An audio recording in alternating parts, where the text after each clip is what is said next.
इंडी गठबंधन इस खुशफहमी में था कि अगस्त का महीना आएगा और उसके अच्छे दिन शुरू हो जाएंगे, उसकी अगस्त वाली भविष्यवाणी सच हो जाएगी, ये मोदी सरकार का आखिरी महीना साबित होगा, वगैरह वगैरह। ये लोग माहौल बनाए हुए थे कि अगस्त में मोदी की विदाई और इंडी की चढ़ाई हो जाएगी। लेकिन अगस्त में तो ऐसी ऐसी क्रांति हो रही है कि इंडी गठबंधन को लेने के देने पड़ गए। बीजेपी ने गियर चेंज कर दिया है बॉस। ऐसे हालात बन गए हैं कि राहुल गांधी को विक्टिम कार्ड खेलना पड़ रहा है। राहुल गांधी को आधी रात ऐसी ऐसी चीजें दिमाग में आ रही हैं जो आप सोच नहीं सकते। क्या राहुल गांधी की रातों की नींद उड़ गई है? बीजेपी कुछ ऐसा करने वाली है, आज इस पर भी बात करूंगा। ऐसा लग रहा है कि इंडी गठबंधन के लिए बुरी खबरों की बाढ़ आ गई है, उसके नैरेटिव बाढ़ बारिश में तिनके की तरह बहे जा रहे हैं। आज ही सुप्रीम कोर्ट में 2 ऐसे फैसले आए हैं जिससे इंडी गठबंधन को जबरदस्त झटका लगा है। बैक टू बैक झटकों से इंडी गठबंधन की पूरी बाजी पलटती दिख रही है। डरो मत, डराओ मत की बात करने वाले राहुल गांधी विक्टिम कार्ड खेलने पर आ गए। उधर पिछले कुछ दिनों में संसद के अंदर बीजेपी ने अपना गियर चेंज कर दिया है। बजट पर हो रही चर्चा के भाषणों में बीजेपी का अग्रेशन साफ दिखने लगा है। पहले इंडी गठबंधन अग्रेसिव था, अब बीजेपी ने गियर चेंज कर दिया और काउंटर अटैक के मोड में है। इसे लेकर इंडी गठबंधन क्यों बैकफुट पर दिख रहा है, राहुल गांधी किस तरह से विक्टिम कार्ड खेल रहे हैं, रातों की नींद क्या राहुल गांधी की उड़ गई है, रात के 1:30 बजे राहुल गांधी क्या कर रहे हैं, आज आपको सब दिखाऊंगा। बीजेपी का अग्रेशन क्या बता रहा है यह भी बताऊंगा। पाठशाला में एक एक करके ये सारे चैप्टर खोलूंगा, लेकिन सबसे पहले सुप्रीम कोर्ट में इंडी गठबंधन को लगे बैक टू बैक झटकों की बात करता हूं। नीट पेपर लीक को लेकर इंडी गठबंधन ने खूब माहौल बनाया। जिन 24 लाख छात्रों ने नीट का एग्जाम दिया उनके बारे में सोचे बिना इंडी गठबंधन ये कहने लगा कि नीट एग्जाम में ओवरऑल गड़बड़ी हुई, पूरा एग्जाम दोबारा होना चाहिए, सिस्टम कोलैप्स कर चुका है। राहुल गांधी ने तो इसके बहाने पूरे एग्जाम के सिस्टम को खराब बता दिया। उस वक्त शिक्षा मंत्री धर्मेंद्र प्रधान इस बात पर भड़क गए थे कि कैसे पूरे सिस्टम को बकवास कह सकते हैं। लेकिन आज नीट के मामले पर सुप्रीम कोर्ट का जो ऑर्डर सामने आया उसमें लिखी बातों से तो राहुल गांधी का नैरेटिव फेल हो गया एक बार और। सुप्रीम कोर्ट ने आज साफ कहा कि नीट यूजी 2024 के एग्जाम में कैंसिल करने की इसको कोई जरूरत नहीं है।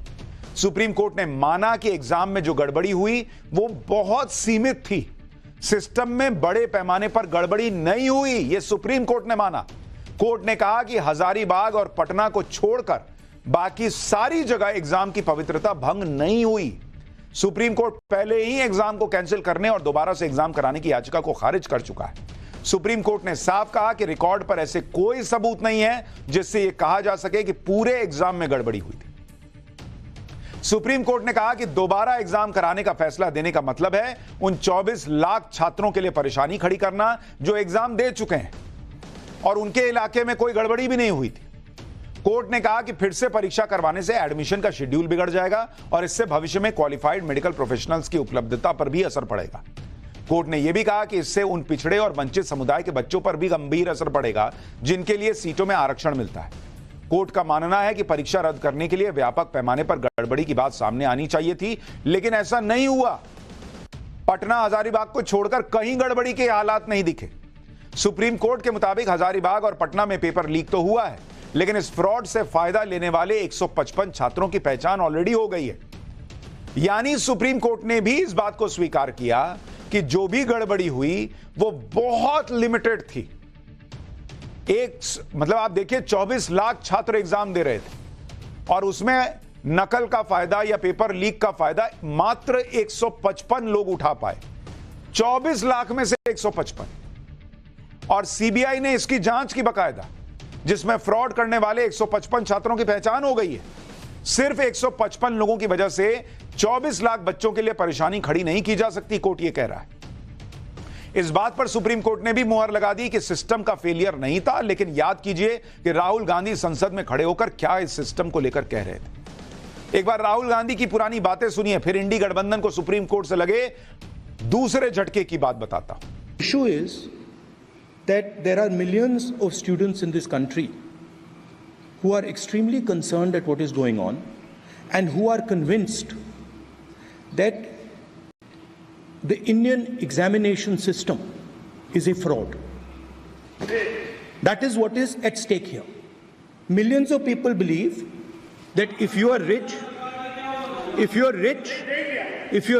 and if you have money, you can buy the Indian examination system And by the way, and this is the same feeling that the people in the opposition have. इसी तरह इंडी गठबंधन को आज सुप्रीम कोर्ट से एक और फैसले से झटका लगा। इंडी गठबंधन वो चुनावी बॉन्ड, इलेक्टोरल बॉन्ड को दुनिया की सबसे बड़ी वसूली योजना बता रहा था, लेकिन आज सुप्रीम कोर्ट में इलेक्टोरल बॉन्ड स्कीम की जांच एसआईटी से कराने की याचिका को खारिज कर दिया गया। याचिका में कोर्ट की निगरानी में एसआईटी जांच की मांग की गई थी। याचिका में राजनीतिक चंदे के बदले अवैध फायदा पहुंचाने का दावा किया गया था, लेकिन कोर्ट को इस याचिका में दम नहीं दिखा और उसने इस याचिका को खारिज कर दिया। याचिका खारिज करते हुए सुप्रीम कोर्ट ने कहा कि हमने जब इलेक्टोरल बॉन्ड को खारिज कर दिया उसी समय इस मुद्दे को क्यों नहीं उठाया गया। इस मामले में एसआईटी क्या कर सकती है? यह सब केवल आरोप हैं। अभी कोर्ट को ऐसा नहीं लगता इस मामले में सीधे जांच शुरू कराई जाए।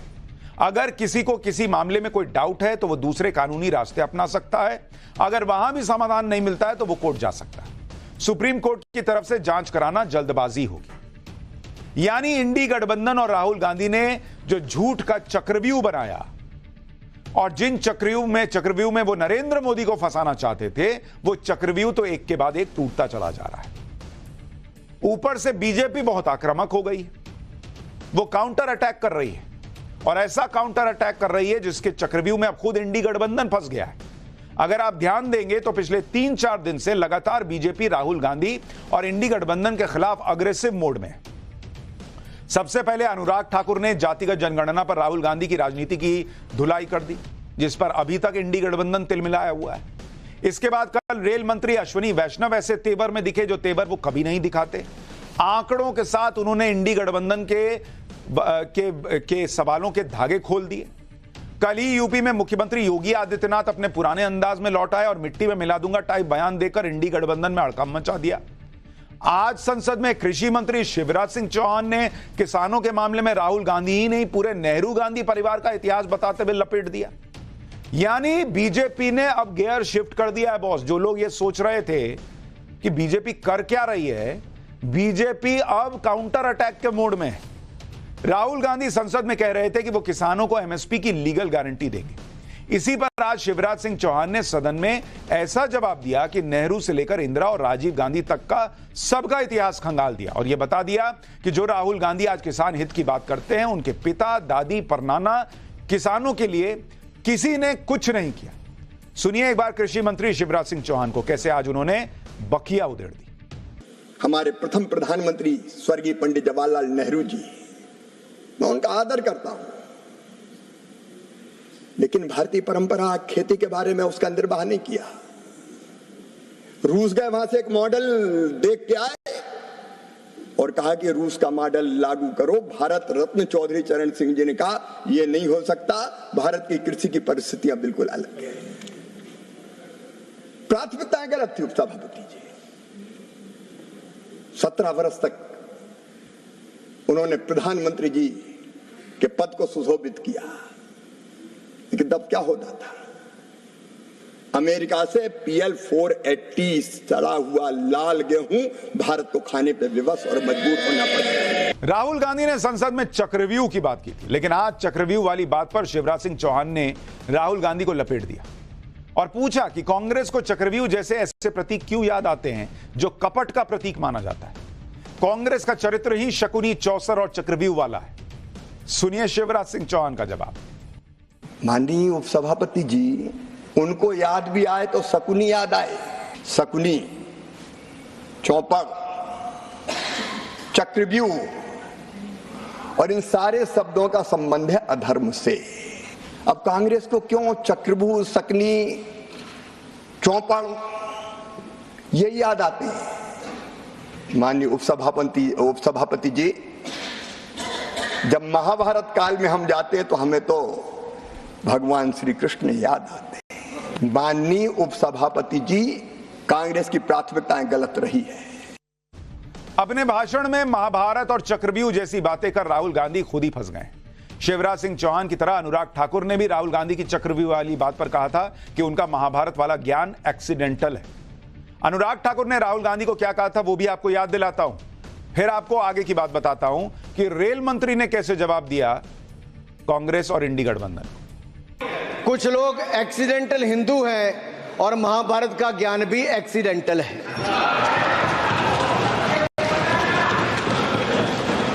उस नेता के अलावा और कौन नहीं जानता कि महाभारत में अभिमन्यु का वध 7 महारथियों ने मिलकर किया था। जयद्रथ, दुर्योधन, दुशासन, कर्ण, द्रोणाचार्य, कृपाचार्य और शकुनी। लेकिन राहुल जी ने कभी महाभारत, शायद अब मुझे तो पता नहीं, पढ़ा भी नहीं, पर देखा भी नहीं होगा शायद सर मुझे लगता है अंकल सैम ने लिख कर दिया होगा, अंकल सोरोस ने लिख के दिया होगा, कहीं से पर्ची बनकर आई होगी और कूल डूड बनने का प्रयास किया होगा। ये अनुराग ठाकुर ही हैं जिन्होंने ये कहकर इंडी गठबंधन को हिला दिया था कि जिसकी जाति का पता नहीं वो जातिगत जनगणना की बात करता है। बीजेपी के इस आक्रामक स्टैंड के बाद से ही संसद में उससे सांसदों का अग्रेशन साफ दिख रहा है। कल रेलवे सुरक्षा पर रेल मंत्री ने आंकड़ों से विपक्ष की झूठ की दुकान पर ताला लगाया। विपक्ष कई दिनों से उन्हें ट्रोल कर रहा था, उन पर हावी होने की कोशिश कर रहा था, लेकिन रेल मंत्री ने आंकड़ों से विपक्ष की धुलाई की। एक बार रेल मंत्री का भी अग्रेशन देखिए, फिर बताऊंगा राहुल गांधी कैसे विक्टिम कार्ड खेलने पर आ गया। 2014 से पहले जो आज लोको पायलट्स के साथ सिंपैथी दिखा के रील्स बनाने में व्यस्त है, उन लोगों के समय में जीरो था, जीरो, एक भी लोको, आप मुझे बताओ 558 में से एक भी जीरो था, एक भी एसी कैब, एक भी कैब एसी नहीं थी। आज ये प्रश्न पूछने की हिम्मत करते हैं, अपने कार्यकाल को देखे, अपने गिरबान में जाके, अपने गिरबान में पहले झांक के बताएं। इसी हाउस में ममता जी जब रेलवे मिनिस्टर थी, वो अपने एक्सीडेंट के नंबर बताती थी, 0.24 से 0.19 पे होने पर कितनी तालियां बजाते थे। आज 0.19 से 0.03 इंडेक्स होने पर आज इस तरह के आरोप लगाते हैं। क्या है ये बात? ऐसे देश चलेगा क्या माननीय अध्यक्ष जी? देश चलाने के लिए रेलवे की सुधारने के लिए सबको सहयोग करना पड़ेगा, ये ऐसे नहीं चल सकता। संसद में बीजेपी के ऐसे तेवर से ही इंडी गठबंधन के होश उड़े हुए। इंडी गठबंधन को लग रहा था कि इस बार तो वो नरेंद्र मोदी पर पूरा प्रेशर बनाकर रखेंगे, लेकिन बीजेपी ने अपने तेवर से पूरी स्क्रिप्ट बदल दी। अब इंडी गठबंधन को समझ नहीं आ रहा कि बीजेपी की इस नई रणनीति से कैसे निपटा जाए। इसी बीच राहुल गांधी के विक्टिम कार्ड खेलने के दिन आ गए। कल रात करीब 2 बजे, रात के 2 बजे अचानक से राहुल गांधी का एक ट्वीट आता है और जिसमें राहुल गांधी दावा करते हैं कि उनके घर ईडी रेड डालने आने वाली है।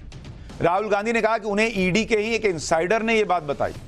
राहुल गांधी ने दावा किया कि उनकी चक्रव्यूह वाली स्पीच की वजह से उनके खिलाफ ईडी का एक्शन हो सकता है। राहुल गांधी ने कहा कि वो खुली बाहों से इंतजार कर रहे हैं, ईडी की टीम को चाय बिस्किट उनकी तरफ से। आधी रात को 2 बजे राहुल गांधी के इस दावे से हड़कंप मच गया, क्योंकि राहुल गांधी तो वायनाड गए हुए थे, अचानक वो ईडी रेड की बात कैसे करने लगे भाई। इसलिए ऐसा कहा जा रहा है कि क्या बीजेपी की बदली हुई अग्रेसिव रणनीति से राहुल गांधी भी विक्टिम कार्ड खेलने पर आ गए। क्या राहुल गांधी की नींद उड़ गई है कि 2 बजे उनको ट्वीट करना पड़ रहा है? सुबह उठ के कर देते, कौन सा रात में ईडी वाले पहुंच रहे थे? रात में 2 बजे के करीब ट्वीट कर रहे हैं कि ईडी वाले आने वाले हैं। या तो घबराहट में नींद नहीं आ रही, सोचे पहले कर देता हूं कुछ कूल डूड टाइप का ट्वीट, ताकि कहीं कुछ हो जाए तो कम से कम रहे कि मुझे पहले से पता था। राहुल गांधी का यह ट्वीट देखकर कई लोग यह कहने लगे कि क्या राहुल गांधी ने अब अरविंद केजरीवाल का जो तरीका है वो अपना लिया है, वही पॉलिटिक्स कर रहे हैं? क्योंकि इस तरह की राजनीति का स्टाइल अरविंद केजरीवाल का है। केजरीवाल भी यही कहते रहे कि जब भी आम आदमी पार्टी के किसी नेता के जेल जाने का डर होता है तो केजरीवाल और उनके लोग तुरंत ये बात कहने लगते हैं कि 24 घंटे के अंदर ईडी उनके नेता को गिरफ्तार कर लेगी। केजरीवाल के लोग भी यही कहते थे कि ईडी के अंदर से उन्हें जानकारी मिल चुकी है कि ईडी आने वाली है और गिरफ्तार करने वाली है। लेकिन केजरीवाल जी के 99.99% दावे जो हैं इस तरह के, वो हमेशा गलत हुए। माहौल ज्यादा बनाते हैं, ऐसा होता नहीं था। ईडी को जब आना था तभी आई, उनकी भविष्यवाणियों से नहीं आई। क्योंकि आप देखिए, मनीष सिसोदिया का मामला हो, संजय सिंह का हो, खुद अरविंद केजरीवाल का हो, केजरीवाल की भविष्यवाणी के हिसाब से ईडी नहीं आई थी। इसी तरह से केजरीवाल और उनके लोग ईडी आने वाली है, ईडी आएगी या नहीं आएगी, ये तो जांच एजेंसी के लोग ही जानते हैं। लेकिन माहौल वो पूरा बना रहे थे ताकि उन्हें सिंपैथी मिल सके, हो सकता है राहुल गांधी इसी सिंपैथी के लिए विक्टिम कार्ड खेल रहे हैं, इसलिए वो आधी रात को उठकर ट्वीट कर रहे हैं कि ईडी रेड करने वाली है। राहुल गांधी ने जैसे ही आधी रात को यह ट्वीट किया तो सुबह तक बड़ी हलचल मच गई। कांग्रेस ने एजेंसियों के दुरुपयोग का आरोप लगा दिया, संसद में स्थगन प्रस्ताव तक दे दिया। राहुल गांधी के दावों को लेकर कांग्रेस क्या कह रही है, सुन लीजिए एक बार। भाजपा के डीएनए में तानाशाही देख रहा था उस दिन, कितना तिलमिला रहे थे चक्रव्यूह के भाषण में। 2 बार प्रधानमंत्री जी अपने स्वभाव के विपरीत खड़े हुए, डिस्टर्ब कर रहे। 2 बार गृह मंत्री जी और फिर 2 बार राजनाथ जी। जो बची खुदी चुनाव में इज्जत थी भाजपा की, 303 से 240 पे आ गई, इसमें 40 बेईमानी की निकाल दो तो 200 सीटें बची। और राहुल गांधी ने दिखा दिया गरीब के लिए कुछ नहीं, मजदूर के लिए कुछ नहीं है इसमें, नौजवानों के लिए, बेरोजगारी, महंगाई पर जिस तरह उन्होंने भाजपा को धोखे रख दिया, तो तिलमिलाई हुई भाजपा अपना डीएनए टेस्ट दिखा रही है। सवाल यह है कि क्या राहुल गांधी अगर ईडी की रेड की बात कर रहे हैं तो वो नेशनल हेराल्ड वाले अपने पुराने केस की बात कर रहे हैं या किसी नए केस का डर है? क्योंकि राहुल गांधी के खिलाफ ईडी का जो मामला है वो तो सिर्फ नेशनल हेराल्ड केस में है, जिसमें उनसे और सोनिया गांधी दोनों से पूछताछ हो चुकी है। नेशनल हेराल्ड के मामले में राहुल गांधी और सोनिया गांधी के खिलाफ केस सुब्रमण्यन स्वामी की शिकायत के आधार पर दर्ज हुआ था। 2023 में नेशनल हेराल्ड केस के मामले में राहुल गांधी और सोनिया गांधी दोनों से 5-5 दिन तक ईडी ने पूछताछ की थी। हालांकि ईडी ने इस केस में राहुल गांधी और सोनिया गांधी के खिलाफ अब तक चार्जशीट फाइल नहीं की है और केस में अभी आगे जांच हो रही है। लेकिन जब तक चार्जशीट फाइल नहीं होती तब तक ईडी इस मामले में और पूछताछ, रेड और अरेस्ट कर सकती है। लेकिन राहुल गांधी ईडी रेड की जो बात कर रहे हैं वो यही नेशनल हेराल्ड का मामला है या फिर किसी दूसरे केस का है, ये अभी पता नहीं, क्योंकि कुछ मामले उनकी बहन प्रियंका वाड्रा के पति रॉबर्ट वाड्रा के भी चल रहे हैं। एक मामला उनकी नागरिकता को लेकर भी चल रहा है, हालांकि इसमें ईडी का कोई रोल नहीं है। इसके अलावा राहुल गांधी के जो मामले चल रहे हैं वो ज्यादातर मानहानि के मामले हैं और इनमें भी ईडी का कोई रोल नहीं। ऐसे में जब रात को 2 बजे राहुल गांधी अगर कोई ट्वीट कर रहे हैं तो बड़ा सवाल यह है कि ऐसा कौन सा केस है भाई जिसके बारे में उनको पता चल गया है कि ईडी का एक्शन होने वाला है, या फिर राहुल गांधी सिर्फ माहौल बनाने में जुटे हैं।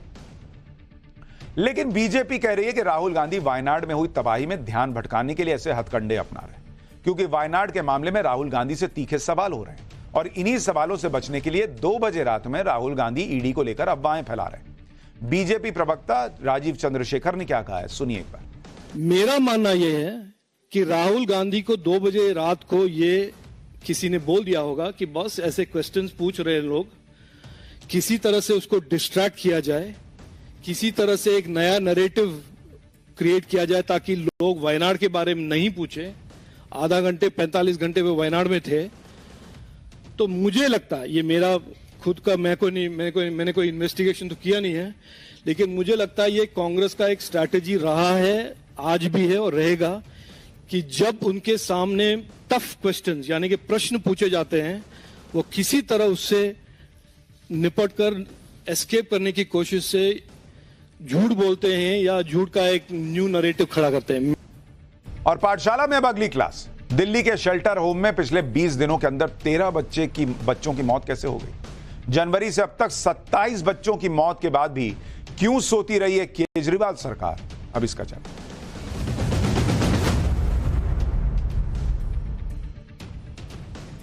दिल्ली की कोचिंग में हुई 3 स्टूडेंट्स की मौत के सदमे से अभी दिल्ली के लोग उबर भी नहीं पाए थे कि अब 13 बच्चों की मौत ने पूरे देश को हिला दिया है। दिल्ली सरकार के शेल्टर होम में 20 दिन के अंदर एक एक करके 13 बच्चों की जान चली गई और यह दर्दनाक घटना दिल्ली के रोहिणी इलाके में मौजूद आशा किरण होम में रहने वाले बच्चों के साथ हुई। यह शेल्टर होम दिल्ली सरकार के समाज कल्याण विभाग के अंडर आता है। आप देखिए, दिल्ली में पिछले 20 दिन से बच्चों की मौत हो रही थी, लेकिन दिल्ली सरकार को अब तक ये नहीं पता कि इन बच्चों की मौत हुई कैसे। जब हमारे रिपोर्टर ने इसके बारे में आशा किरण होम में बात करने की कोशिश की तो वहां से भी कोई जवाब नहीं मिला। आप देखिए कि पिछले 20 दिनों में दिल्ली में मासूम बच्चों की मौत हो रही है और अब जाकर केजरीवाल सरकार मजिस्ट्रेट से जांच कराने का भरोसा दे रही है। जब 13 बच्चे मर गए तब यह काम तो 20 दिन पहले होना चाहिए था, ताकि तभी सही जानकारी सामने आने के बाद बाकी के बच्चों की तो जान बच जाती। लेकिन आज जब मीडिया के जरिए इस घटना के बारे में दुनिया को पता चल गया तो केजरीवाल सरकार एक्टिव होने की बातें कर रही है। एक तरफ दिल्ली के सीएम केजरीवाल दिल्ली को वर्ल्ड क्लास सुविधाओं का से भर देने का दावा करते हैं और दूसरी तरफ दिल्ली के शेल्टर होम में मासूम बच्चों की मौत हो रही है। यह सुनकर आपके पैरों के नीचे से जमीन खिसक जाएगी कि शेल्टर होम में बच्चों की मौत अकेले जुलाई महीने में नहीं हुई।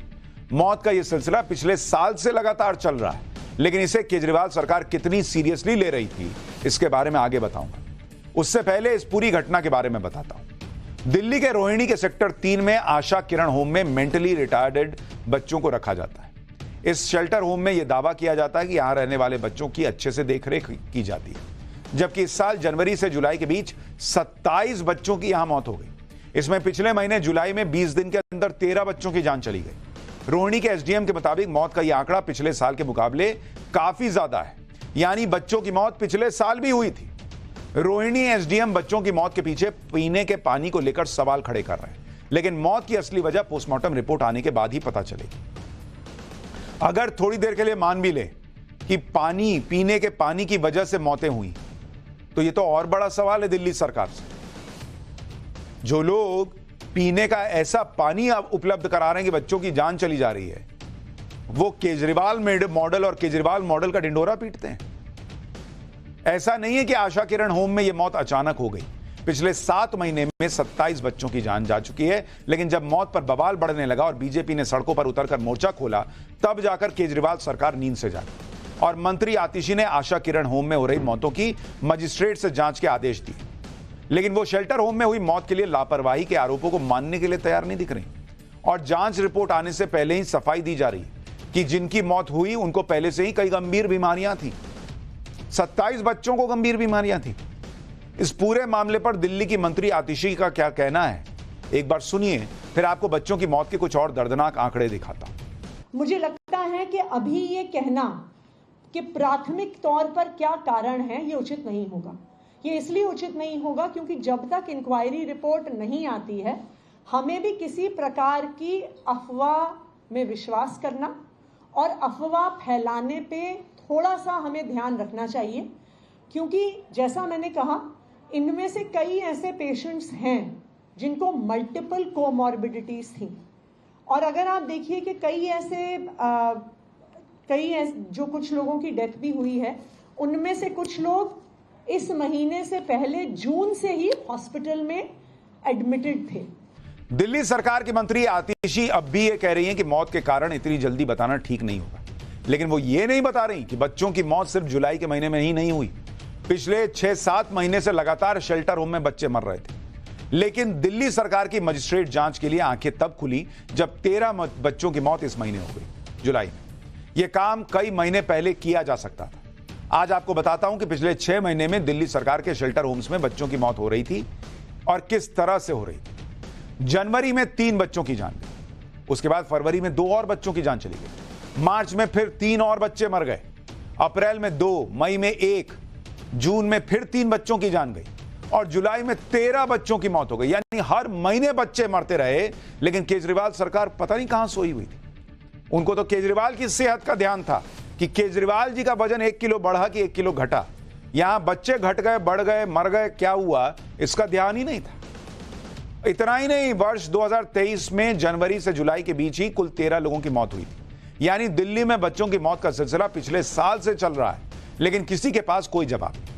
आज हमारे रिपोर्टर मोहित ओम ने इन मौत की वजहों को जानने के लिए रोहिणी के आशा किरण होम जाकर वहां बात करने की कोशिश की। देखिए वहां क्या हुआ। इस वक्त हम आशा किरण होम के बाहर मौजूद हैं, जहां पर बच्चों को रेगुलर चेकअप के बाद एम्बुलेंस लेकर आई हैं। आप देखिए पीछे से अगर देखें तो करीब 3 एम्बुलेंस यहां खड़ी हैं, जिसके अंदर तमाम बच्चे मौजूद हैं। लेकिन यहां पर जब अब प्रदर्शन शुरू हो गए हैं आशा होम किरण के खिलाफ, तो इन्होंने दरवाजा बंद कर लिया है और जो बच्चों को घर में अंदर जाना चाहिए वो बाहर की तरफ मौजूद है और गाड़ी के अंदर बैठने पर मजबूर हो रहे हैं। आप देख सकते हैं गाड़ी के अंदर किस तरीके से जो मानसिक अक्षम बच्चे हैं वो यहाँ बैठे हुए हैं। और दूसरी तरफ अगर नजारा दिखाएं तो भारतीय जनता पार्टी के विधायक समेत तमाम कार्यकर्ता यहाँ पहुंचे हैं, जो इस वक्त यहाँ पर विरोध प्रदर्शन करते हुए नजर आ रहे हैं। खुद विधायक यहाँ पे अंदर जाने की कोशिश कर रहे हैं, लेकिन दरवाजे नहीं खोले जा रहे हैं और यहाँ पर बड़ा प्रदर्शन देखने के लिए मिल रहा है, क्योंकि विधायक का कहना है कि हम अंदर जाना चाहते हैं, यहाँ पर अंदर स्थिति देखना चाहते हैं कि यथार्थ स्थिति क्या है यहाँ पर, क्योंकि कोई भी सरकारी अधिकारी इस मामले में अब बात करने को तैयार नहीं है। हालांकि दिल्ली गवर्नमेंट की तरफ से खानापूर्ति जरूर की गई है और जांच के आदेश दिए गए हैं, लेकिन इस वक्त यहाँ पे कोई भी अधिकारी बात करने को तैयार नहीं है। तो यहाँ पे जो एम्बुलेंस है इनसे बात करने की कोशिश करते हैं। आप बच्चों को लेकर आ रहे हैं? हाँ जी। कहाँ से लाए हैं बच्चों को? अम्बेडकर से। तो रेगुलर बच्चे जाते हैं इलाज के लिए? हाँ जी।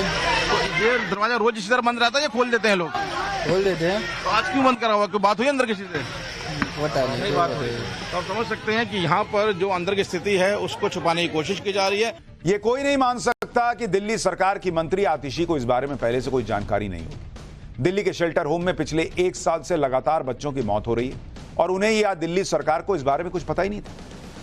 अगर पता नहीं था तो ये तो और बड़ा क्राइम है कि कैसी सरकार है जिसको पता ही नहीं इतने बच्चे मर रहे हैं, और पता था फिर भी कुछ नहीं किया तो भी क्राइम है कि कैसी सरकार है जो बच्चों को बचाने के लिए कुछ नहीं कर रही।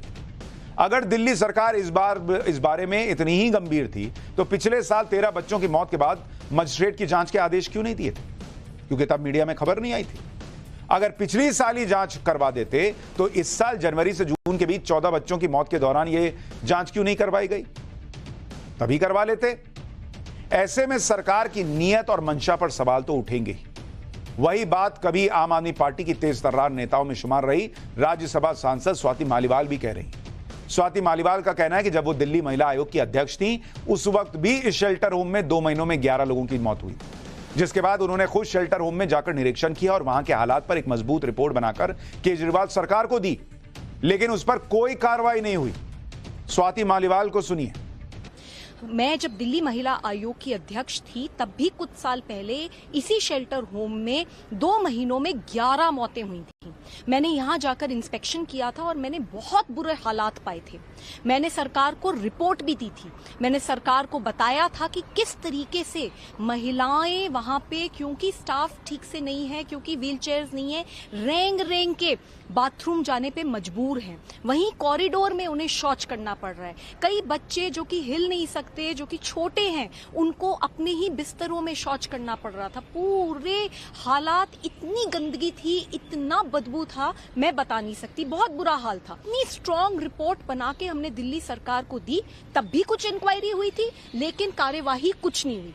मेरी ये मांग है इस मामले में तुरंत FIR दर्ज होनी चाहिए और जिन लोगों के कारण, जिन लोगों के चलते, उनके भ्रष्टाचार के चलते, उनकी लापरवाही के चलते ये मौतें हुई हैं, उनके ऊपर सख्त से सख्त कार्यवाही होनी चाहिए। स्वाति मालीवाल जिस रिपोर्ट के बारे में कह रही हैं, अगर उस पर अरविंद केजरीवाल ने कोई एक्शन लिया होता तो शायद आज इतने बच्चों की मौत नहीं होती। हालांकि अरविंद केजरीवाल के पास दिल्ली के शेल्टर होम्स की बिगड़ती हालत के बारे में बहुत पहले से उन्हें पता था, लेकिन वो इस बारे में कोई एक्शन नहीं लिए। हैरानी आपको यह जानकर होगी कि दिल्ली में चलने वाले सभी सरकारी शेल्टर होम्स के चेयरपर्सन दिल्ली के CM अरविंद केजरीवाल हैं और इसके बाद भी जरूरी एक्शन नहीं लिए गए। आज आपको बताता हूं कि रोहिणी के जिस शेल्टर होम में 13 बच्चों की मौत हुई है उसकी हालत क्या है। दिल्ली के रोहिणी का आशा किरण शेल्टर होम 1989 में बना था। इसमें पिछले 10 साल में लगभग दोगुनी क्षमता में लोगों की भीड़ जुटी। इस वजह से यहां रहने वाले लोग बेसिक जरूरतों की चीजों को लेकर बहुत दिक्कतों का सामना कर रहे हैं। 2015 की CAG की रिपोर्ट के मुताबिक 2001 से 2015 के बीच केवल इस शेल्टर होम में 600 लोगों की मौत हो चुकी है। इस शेल्टर होम में 2005 में 59 और 2014 में 51 लोगों की मौत हुई। इसके अलावा फरवरी 2017 में दिल्ली महिला आयोग के मुताबिक इसी आशा किरण शेल्टर होम में 2 महीने के अंदर 11 लोगों की जान गई।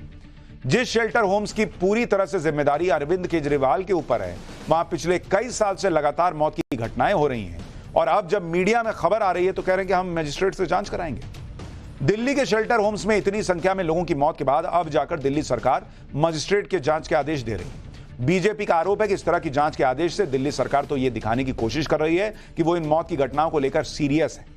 लेकिन आपको याद होगा कि कुछ दिन पहले जब दिल्ली की एक UPSC की कोचिंग में 3 बच्चों की डूबकर मौत हो गई थी, तब जाकर दिल्ली सरकार एक्शन में आई थी। तब भी दिल्ली सरकार इस तरह के दावे कर रही थी कि अवैध रूप से चल रही कोचिंग्स पर कार्रवाई की जाएगी। लेकिन आज इस मामले में हाईकोर्ट ने एक आदेश जारी किया है जिसमें दिल्ली सरकार और MCD को जबरदस्त फटकार लगी। इसमें हाईकोर्ट ने कहा कि MCD को बार बार आदेश दिए गए लेकिन उन्होंने इसका पालन नहीं किया। वो केवल ऑर्डर पास करते रहे लेकिन जमीन पर कुछ नहीं हुआ। हमने आपको यहां इसलिए बुलाया है ताकि हम आपको बता सकें कि MCD और दिल्ली सरकार को नए तरीके से कैसे काम करना चाहिए। दिल्ली के पूरे सिस्टम में बहुत गड़बड़ियां हैं, इसलिए इस मामले की जांच आपराधिक मामले की तरह होगी। हाईकोर्ट ने आगे आदेश दिया कि हम इस घटना की जांच CBI को भेज रहे हैं। दिल्ली सरकार को फटकार लगाते हुए हाईकोर्ट ने कहा कि पिछले 5-6 महीने में कोई कैबिनेट मीटिंग तक नहीं हुई। किसी प्रोजेक्ट पर काम नहीं हो रहा है। दिल्ली में चल रही ढेर सारी सब्सिडी स्कीम्स की वजह से लगातार लोग दिल्ली की तरफ पलायन कर रहे हैं।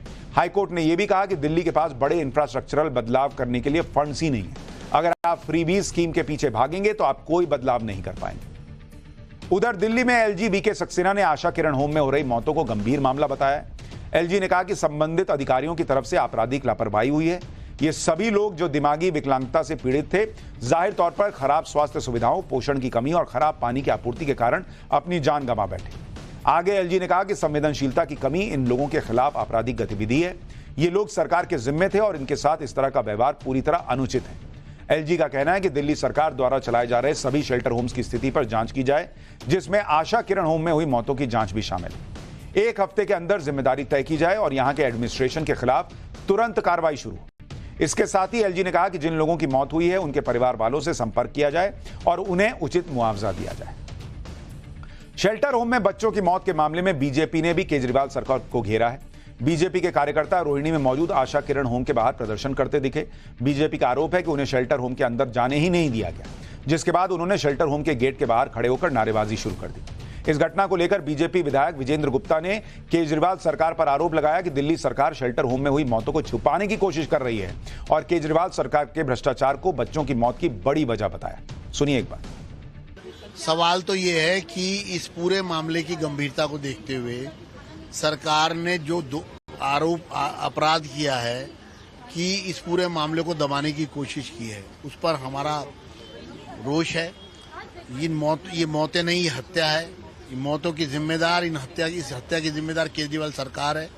उनकी लापरवाही है, उनका भ्रष्टाचार है, क्योंकि इस रिपोर्ट ये आ रही है कि कुपोषण के कारण बच्चे मर रहे हैं।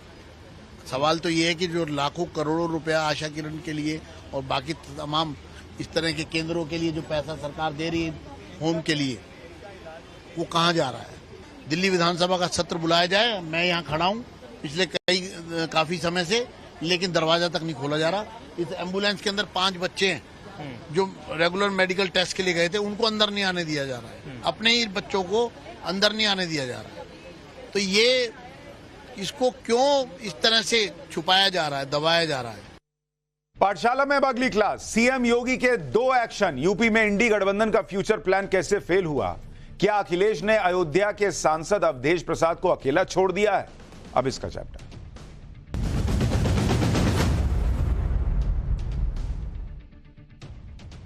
लोकसभा चुनाव के बाद अब एक बार फिर से अयोध्या की चर्चा पूरे देश में हो रही है। 3 दिन पहले अयोध्या में एक गैंगरेप की घटना का खुलासा हुआ। गैंगरेप का आरोप समाजवादी पार्टी के एक नेता पर लगा जो अयोध्या से इंडी गठबंधन के सांसद अवधेश प्रसाद के करीबी बताए जाते हैं। लेकिन जो नेता अयोध्या में इंडी गठबंधन की जीत के बाद से वहां के सांसद बने अवधेश प्रसाद, उन्हें इंडी गठबंधन जीत की ट्रॉफी बनाकर साथ साथ लिए घूम रहा था ना भाई। राहुल गांधी बगल में बैठा रहे हैं, अखिलेश यादव जहां जा रहे हैं वहां साथ लेके चल रहे हैं। मतलब अब इतने सांसद जीते समाजवादी पार्टी के, लेकिन किसी को इस तरह से इन लोगों ने आगे प्रोजेक्ट नहीं किया, क्योंकि इनको दिखाना था कि बीजेपी देखो अयोध्या में हार गई। तो अवधेश प्रसाद को ट्रॉफी की तरह ये लोग लेकर चल रहे हैं।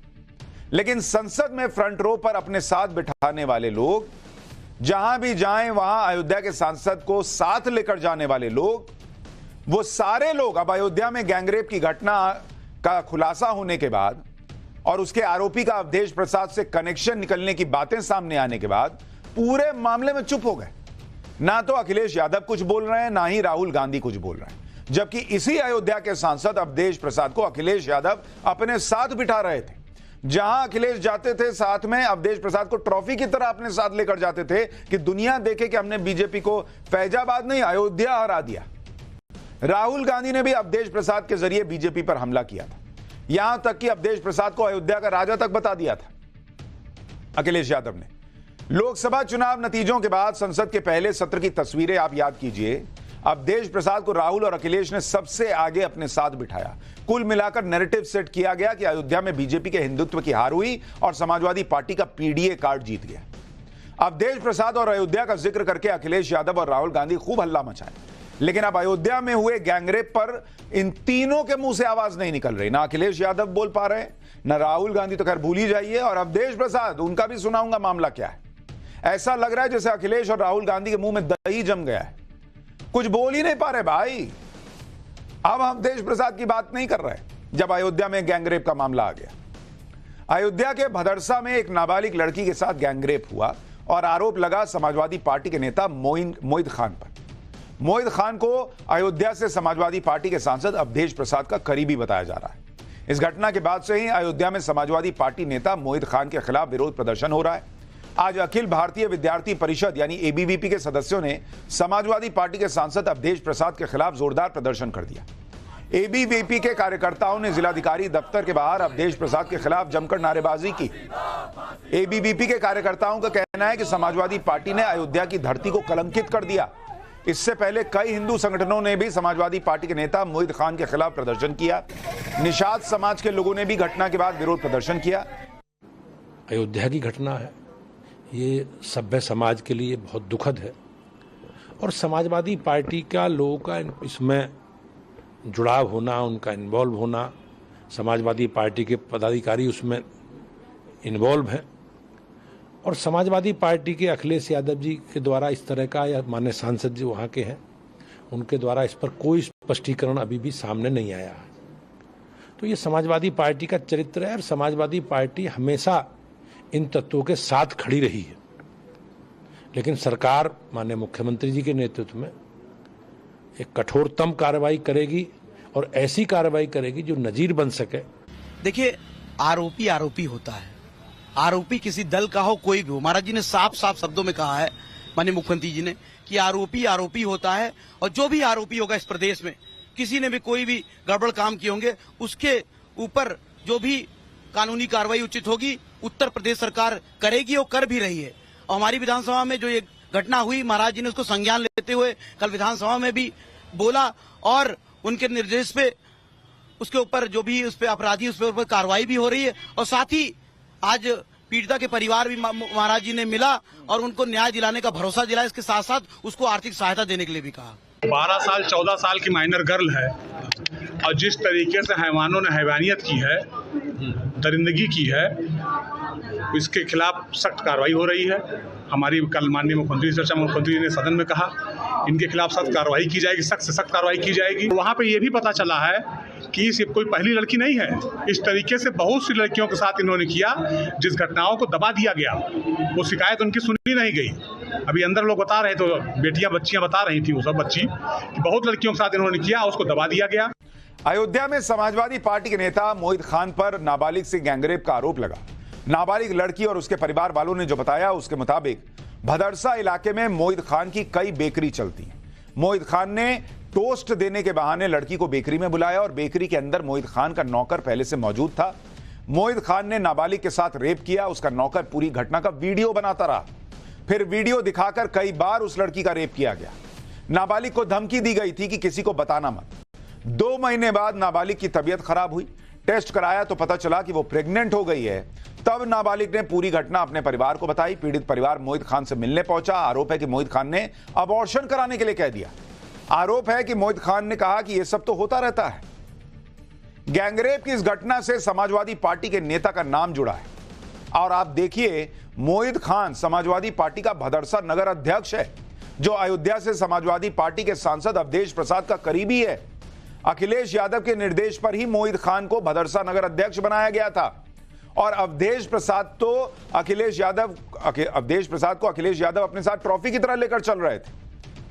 लेकिन अब कोई कुछ नहीं बोल रहा। इतनी बड़ी घटना राम की नगरी में हो गई, समाजवादी पार्टी के नेता का नाम आ रहा है जो वहां के सांसद का करीबी बताया जा रहा है और पूरे इंडिया अलायंस में सन्नाटा है। जबकि योगी आदित्यनाथ ने कहा कि भाई अति पिछड़े समाज की लड़की है, नाबालिग लड़की है जिसके साथ यह हुआ है, लेकिन इंडिया अलायंस चुप है। अयोध्या में गैंगरेप की घटना हो गई, समाजवादी पार्टी के नेता पर आरोप लग गया और अभी तक अवधेश प्रसाद कुछ बोल नहीं पाए। अखिलेश यादव चुप हैं, राहुल गांधी चुप्पी साधे में हैं, प्रियंका वाड्रा ने कुछ नहीं कहा है। हाथरस की घटना में तो राहुल गांधी और प्रियंका वाड्रा मिलने चले गए थे कि भाई जरा हम पीड़ित से मिलें। अयोध्या की पिछड़ी जाति की नाबालिग लड़की के लिए किसी का दर्द नहीं है। गैंगरेप के आरोपी मोहित खान पर अवधेश प्रसाद और अखिलेश यादव ना कुछ बोल रहे हैं और ना ही कोई एक्शन अभी तक लिया गया है। इस घटना पर अखिलेश यादव की चुप्पी उनके लिए मुश्किल बन सकती है, क्योंकि आरोपी मुसलमान भी है, पीड़ित अति पिछड़ी जाति से, और ये दोनों ही अखिलेश के पीडीए में शामिल हैं। आज अवधेश प्रसाद से जब इस घटना के बारे में पूछने की कोशिश की गई तो बिना जवाब दिए निकल गए। कल कह रहे थे कि आई विल इंक्वायरी, मैं पता लगाऊंगा कि क्या हुआ है। आज जब पूछा गया तो बिना कुछ बोले चले गए। सुनिए क्या हुआ अवधेश प्रसाद से जब सवाल पूछा गया। अवधेश जी एजेंसी में जो घटना हुई है उसके बारे में आप क्या कहना चाहेंगे? क्या कहना चाहेंगे अवधेश जी? अवधेश जी, आपके साथ तस्वीर दिखाई दी, आपके साथ फोटो है, कार्रवाई होगी उनके ऊपर, कार्रवाई के लिए रिकमेंड करेंगे, आपके साथ फोटो है। अवधेश जी आपके साथ तस्वीरें हैं, आपने संज्ञान लिया कि नहीं लिया? प्लेन है, प्लेन छूट जाएगी, कार्रवाई करेंगे, कार्रवाई होगी कि नहीं होगी? जबकि आप देखिए कि अयोध्या से अवधेश प्रसाद के जीतने के बाद कैसे अखिलेश यादव और राहुल बीजेपी पर हमला कर रहे थे। अवधेश प्रसाद को अखिलेश यादव अपने साथ संसद लेकर जाते थे, लोकसभा में अवधेश प्रसाद को अपने बगल में बिठाते थे। भाई वो इकलौते सांसद तो थे नहीं समाजवादी पार्टी के जो जीते हों, लेकिन चूंकि बार बार यह मैसेज देना था कि हमने बीजेपी को अयोध्या में हरा दिया है, उनका हिंदुत्व का जो वोट बैंक है उसमें सेंध लगा दी, इसलिए एकदम आगे बैठाते थे भाई कि दिखते रहना चाहिए ये आदमी। अब नहीं बोल रहे अयोध्या में जब हो गया, इतनी बड़ी घटना हो गई, अवधेश प्रसाद को ऐसे ट्रीट किया गया जैसे अवधेश प्रसाद ने पता नहीं कितना बड़ा काम कर दिया। इसी तरह से राहुल गांधी ने भी लोकसभा में अपने भाषण के दौरान अवधेश को अपने बगल में बैठाया। उस समय राहुल गांधी और अखिलेश यादव ने अवधेश प्रसाद के लिए क्या उपमाएं नहीं इस्तेमाल की। अखिलेश यादव ने तो अवधेश प्रसाद को अयोध्या का राजा तक कह दिया था। आज राजा नहीं बोल पा रहे, सो कॉल्ड राजा अयोध्या के। अयोध्या में नाबालिग अति पिछड़ी लड़की के साथ गैंगरेप की घटना पर नहीं बोल पा रहे अयोध्या के सो कॉल्ड राजा, लेकिन अखिलेश यादव ने इनको राजा बता दिया था अयोध्या का। सुनिए एक बार। अयोध्या से शुरू करता हूं। सर नमस्कार।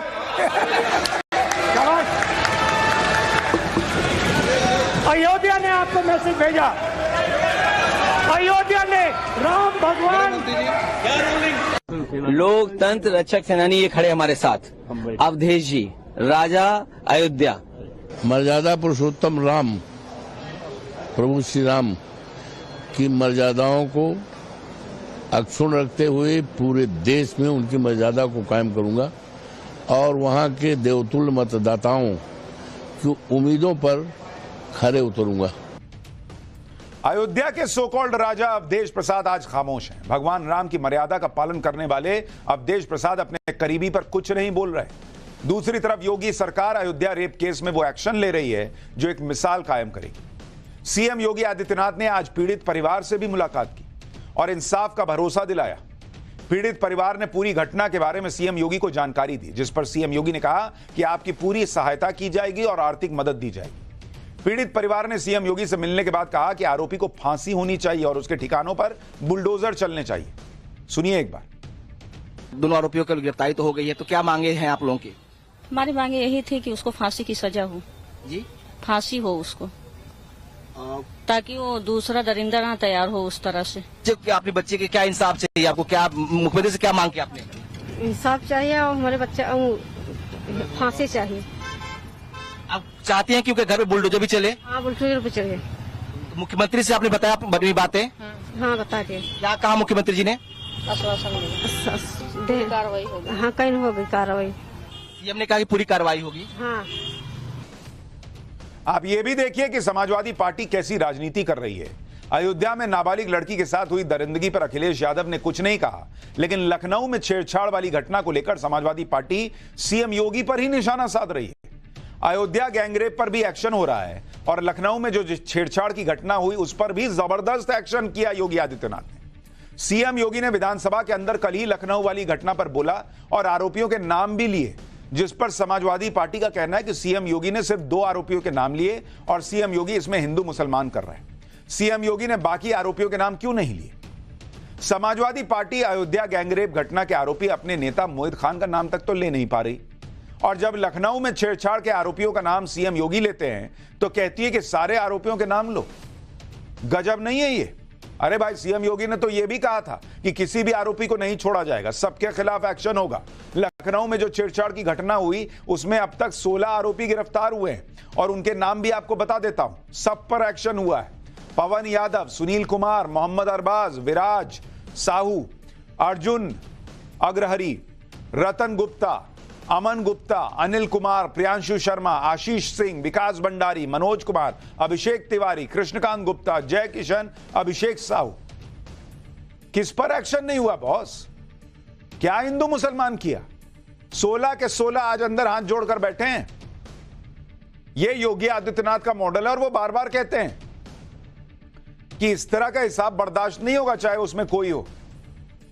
लेकिन जिस तरह का व्यवहार समाजवादी पार्टी का है, अखिलेश यादव कह रहे हैं कि भाई दिल्ली का गुस्सा जो है योगी आदित्यनाथ जो है वो लखनऊ में निकाल रहे हैं। मतलब ये लोग अभी भी लड़के हैं, गलती हो जाती है वाले मोड से ही नहीं निकले हैं। जो मुलायम सिंह यादव ने कहा था ना रेप के आरोपियों के लिए कि लड़के हैं, गलती हो जाती है, वो आज भी वही है। इतनी बड़ी घटना हो गई, अखिलेश यादव को लगता है कि दिल्ली का गुस्सा योगी आदित्यनाथ जो है वो लखनऊ में निकाल रहे हैं एक्शन लेकर। ये एक्शन गुस्सा जो है वो क्या ये गलत गुस्सा है? किसी लड़की के साथ कुछ हो गया, ये लॉ एंड ऑर्डर का मामला है। अगर 16 के 16 को उठा के अंदर जो है सबको डाल दिया 16 के 16 को, और सब आज हाथ जोड़ रहे हैं, बाकियों के लिए नजीर पेश हो गई कि ये करोगे तो यही हाल होगा। इसमें ना जाति देखी ना धर्म।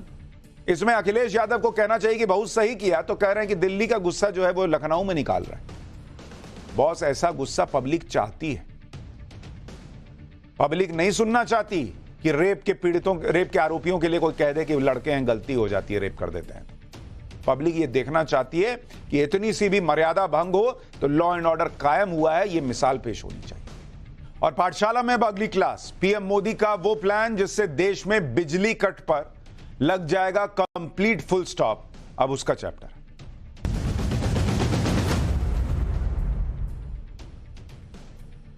पिछले लगभग 48 घंटे की बारिश ने पूरे उत्तर भारत में उत्पात मचाया हुआ है। हिमाचल और उत्तराखंड में तो भारी तबाही आई हुई है। दिल्ली से लेकर यूपी, एमपी और गुजरात में जगह जगह पानी भर गया।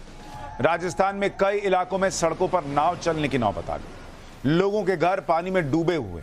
केरल के वायनाड में आए सैलाब ने पूरे शहर को तबाह कर दिया। बाढ़ बारिश से आई इस तबाही की वजह से देश के बहुत से इलाकों में बिजली की सप्लाई ठप पड़ गई है। हिमाचल और उत्तराखंड के 200 से ज्यादा गांव अंधेरे में। पानी भरने की वजह से देश के कई शहरी इलाकों में पावर कट करना पड़ा है। इस तरह की प्राकृतिक आपदाओं की वजह से अमूमन यह होता है कि बिजली कट हो जाती है और यह बहुत आम बात बन गई। वैसे भी देश में बिजली संकट बहुत तेजी से बढ़ ही रहा है। पिछले कुछ समय में कोयले की महंगी कीमत और बिजली की ज्यादा डिमांड ने देश में बिजली संकट को और गहराया है। इन सारी बातों को देखते हुए पीएम मोदी अब ऐसा पावर प्लांट लेकर आ रहे हैं जिसमें बिजली की सप्लाई हमेशा ऑन रहेगी, यानी बिजली कटेगी ही नहीं बॉस। इस पावर प्लांट की सबसे बढ़िया बात यह है कि देश के जिस इलाके में बिजली की कमी होगी, यह प्लांट खुद वहां पहुंच जाएगा और बिजली की सप्लाई पूरी कर देगा, क्योंकि पीएम मोदी देश में पहला फ्लोटिंग न्यूक्लियर पावर प्लांट लाने वाले हैं। यानी यह पानी पर तैरते हुए बिजली बनाने वाला पावर प्लांट होगा बॉस। अभी क्या होता है, पावर प्लांट कहीं लग गया, वहां बिजली का उत्पादन हो रहा है, वो बिजली सप्लाई होती है। यहां ये पावर प्लांट जो है वो पानी पर है, वही पहुंच जाएगा आपके यहां जहां पर जरूरत है बिजली की। इस समय रूस के पास फ्लोटिंग न्यूक्लियर पावर प्लांट की तकनीक है जिसे वो अब भारत को देना चाहता है। देश में इस समय जितने भी पावर प्लांट हैं वो सब एक परमानेंट तौर पर बने हुए पावर प्लांट हैं, लेकिन अब देश में पहला पानी में तैरता हुआ न्यूक्लियर पावर प्लांट आने की तैयारी चल रही है। रूस से मिलने वाले इस फ्लोटिंग पावर प्लांट को लेकर इस बार बजट में भी फंड का ऐलान किया गया। दोनों देशों के बीच FNPP यानी फ्लोटिंग न्यूक्लियर पावर प्लांट पर सहमति बन चुकी है। इसमें भारत समुद्र में तैरने वाला small modular reactor nuclear power plant बनाएगा। Small modular reactor nuclear plant को सामान्य भाषा में फ्लोटिंग न्यूक्लियर पावर प्लांट भी कहते हैं, क्योंकि इसे एक बड़े जहाज की मदद से एक से दूसरी जगह पर ले जाया जा सकता है। इसमें लगने वाला मॉड्यूलर आमतौर पर सामान्य न्यूक्लियर पावर प्लांट के मॉड्यूलर से काफी छोटा होता है। इस पावर प्लांट से 300 मेगावाट बिजली पैदा की जा सकती है और इसकी लागत करीब 3000 करोड़ रुपए आएगी, जबकि सामान्य न्यूक्लियर पावर प्लांट में 1000 मेगावाट तक बिजली बनाई जा सकती है। भारत में जिस स्मॉल न्यूक्लियर रिएक्टर को बनाने का प्लान का ऐलान किया गया है, उसे बनाने की लागत बड़े न्यूक्लियर रिएक्टर से करीब 8 गुना कम है। इसके साथ ही यह न्यूक्लियर पावर प्लांट 24 घंटे लगातार काम कर सकता है। इस पावर प्लांट के सबसे ज्यादा फायदा जो इससे होगा वो उन इलाकों को होगा जो समंदर में और बड़ी नदियों के आसपास बसे हुए हैं। दुनिया में इस समय रूस एकलौता ऐसा देश है जिसके पास पानी पर तैरते हुए न्यूक्लियर पावर प्लांट है। ये इस समय रूस के नॉर्थ आर्कटिक इलाके में मौजूद पेवेक शहर को बिजली सप्लाई करते हैं। इसके अलावा आसपास के इलाकों में जब भी बिजली की डिमांड बढ़ती है तो ये पावर प्लांट उस इलाके में जाकर बिजली की सप्लाई को पूरा कर देते हैं। इस तरह के पावर प्लांट का सबसे बड़ा फायदा यही है कि इसे पहाड़ी इलाकों में मौजूद नदियों से लेकर समुद्र के तटीय इलाकों तक में ले जाया जा सकता है, वहां इसको सेटल किया जा सकता है। जैसे आप वो नहीं करते थे कि भाई जनरेटर लेकर कहीं चले गए और वहां जनरेटर से बिजली दे दी, वैसे ही ये न्यूक्लियर पावर प्लांट जो है वो अलग अलग जगह पहुंच जाएगा। आगे बढ़ने से पहले आपको रूस के स्मॉल मॉड्यूलर रिएक्टर के बारे में भी बताता हूं कि ये चीज क्या है जो वहां काम कर रही है। देखिए, रूस के इस न्यूक्लियर पावर प्लांट को एकेडमिक लोमोनोसोव नाम के जहाज पर लगाया गया है। इस प्लांट में 2 न्यूक्लियर रिएक्टर लगे हुए हैं जिससे रूस के पेवेक शहर को बिजली सप्लाई हो रही है। इससे पहले यहां कोयले से चलने वाला थर्मल प्लांट था जो अब पूरी तरह बंद कर दिया गया है। इस पावर प्लांट की लंबाई 44.5 मीटर, चौड़ाई 30 मीटर और ऊंचाई करीब 10 मीटर है, यानी यह करीब 3 मंजिला ऊंचा है। इसे मई 2020 में तैयार किया गया और इसे बनाने में करीब 3000 करोड़ रुपए की लागत आई। 24 घंटे बिजली बनाने वाले इस प्लांट में 70 कर्मचारी काम करते हैं। यानी मतलब यह चीज हो रही है दुनिया में, ऐसा नहीं कि भारत में कोई नया प्रयोग हो रहा है, दुनिया में हो रही है। अब चूंकि नरेंद्र मोदी का विजन है कि कहीं से भी कुछ भी अच्छा है तो अपने यहां ले आओ, तो रूस के साथ अब ये डील कर ली कि भैया यही चीज हमारे यहां भी होगी। फिर रूस अभी जिस तरह के स्मॉल मॉड्यूलर रिएक्टर का इस्तेमाल कर रहा है उसमें छोटे छोटे कई सारे माइक्रो रिएक्टर लगे होते हैं। भारत में बनाए जाने वाले स्मॉल रिएक्टर में भी कई सारे माइक्रो रिएक्टर का इस्तेमाल किया जाएगा। दरअसल पिछले महीने जब पीएम मोदी 2 दिन के लिए रूस के दौरे पर गए थे तब भारत और रूस के बीच 6 नए न्यूक्लियर पावर प्लांट्स बनाने की बात हुई। रूस की सरकारी न्यूक्लियर एनर्जी कंपनी रोसाटॉम ने भारत को फ्लोटिंग न्यूक्लियर पावर प्लांट को बनाने और चलाने दोनों की तकनीक देने का ऑफर दे दिया कि बॉस हम आपको तकनीक देते हैं ना, बनाइए भी चलाइए भी। इस मामले में अब भारत ने एक बड़ा ऐलान कर दिया। 23 जुलाई को पेश किए गए बजट में वित्त मंत्री निर्मला सीतारमण ने न्यूक्लियर एनर्जी को बढ़ावा देने के लिए फंड की घोषणा की। अब सरकार न्यूक्लियर एनर्जी के लिए 1 लाख करोड़ रुपए खर्च करेगी। यानी इस हिसाब से देश में इस तरह के करीब 33 न्यूक्लियर पावर प्लांट लगाए जा सकते हैं अगर यह सारा पैसा इसी में खर्च हो जाए। 33 पावर प्लांट इस तरह के जो मोबाइल होंगे, कहीं भी जा सकते हैं। भारत में इस समय 4 तरह के पावर प्लांट से बिजली पैदा हो रही है। इसमें पहले नंबर पर कोयले से चलने वाले थर्मल प्लांट होते हैं। इसके बाद नदियों पर बनाए गए बांधों पर हाइड्रो प्लांट से बिजली पैदा की जाती है। तीसरा नंबर है सोलर प्लांट का, जिसमें आप सूर्य की रोशनी से बिजली पैदा करते हैं। और सबसे कम बिजली जो है वो विंड एनर्जी यानी पवन ऊर्जा से तैयार की जाती है। कभी आप जाते होंगे कहीं तो देखते होंगे बड़े बड़े पिलर लगे हैं, उसमें पंखा ऐसे घूमता रहता है धीरे धीरे, उससे भी बिजली पैदा होती है। कम होती है लेकिन होती है। इन 4 तरह के पावर प्लांट से बिजली बनाने की लागत बहुत ज्यादा है। इसके अलावा कोयले से पैदा होने वाली बिजली से पर्यावरण में कार्बन भी ज्यादा निकलता है, जबकि स्मॉल न्यूक्लियर पावर प्लांट की खासियत ही यही है कि इसमें यूरेनियम का इस्तेमाल करके बिजली पैदा की जाती है। इस प्लांट को 30 साल में एक बार यूरेनियम रिफ्यूलिंग की जरूरत पड़ती है, सिर्फ एक बार 30 साल में। यानी इससे बिजली पैदा करने में खर्चा कम, प्रोडक्शन ज्यादा। इसके अलावा कोयले के थर्मल प्लांट की तुलना में यह 7 गुना कम कार्बन पैदा करता है, यानी पर्यावरण के लिए भी धांसू है। आज की तारीख में बिजली पैदा करने के लिए भारत चीन के बाद सबसे ज्यादा कोयला इस्तेमाल कर रहा है। इसके अलावा देश में न्यूक्लियर पावर प्लांट के लिए जमीन अधिग्रहण एक बहुत बड़ी चुनौती भी है। लेकिन अब तैरते हुए पावर प्लांट के लिए ये दोनों समस्या खत्म। भाई आपको जरूरत ही नहीं है, आप नाव पे लगाएंगे इसको, इधर उधर जाएगा, तो जमीन कहीं अक्वायर ही नहीं करनी है। मोबाइल है, जहां मन वहां पहुंच सकता है। कोयले का खर्चा घटा देगा सो अलग, पैसा बचाएगा सो अलग, और 24 घंटे बिजली देगा सो अलग। अब यह है नरेंद्र मोदी का विजन। उनके दिमाग में ऐसे नई चीजें सुनकर तुरंत बिजली जो है वो कौंधती है। आइडिया जो है उसका बल्ब जल जाता है, और वो आइडिया का बल्ब जला तो आपके घर का बल्ब और पंखा कभी ना बंद हो, इसका इंतजाम शुरू कर दिया गया है।